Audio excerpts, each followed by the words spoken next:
Eventually, the interviews themselves began to feel like something worth sharing.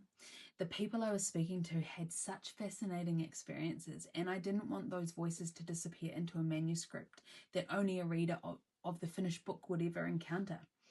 That was when the idea of a podcast emerged. The project expanded again. What had started as an idea for a book became a series of interviews. The interviews became relationships, and the relationships became stories. The stories became a book. Then the book became a podcast. And the project continued to evolve.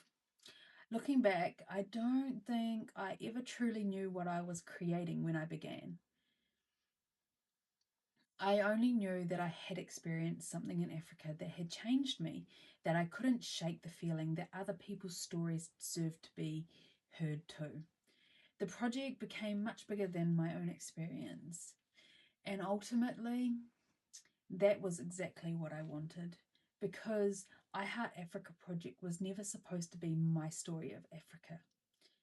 It was supposed to be a collection of voices, a place where people could share what Africa had meant to them, a place where the extraordinary could sit alongside the ordinary, where the difficult realities could exist alongside the beauty, where conservationists could share the same pages as travellers, guides, photographers, researchers, adventurers, and people simply living their lives, where someone who had dedicated their entire career to Africa could sit alongside someone whose connection to the continent came from a single life-changing journey.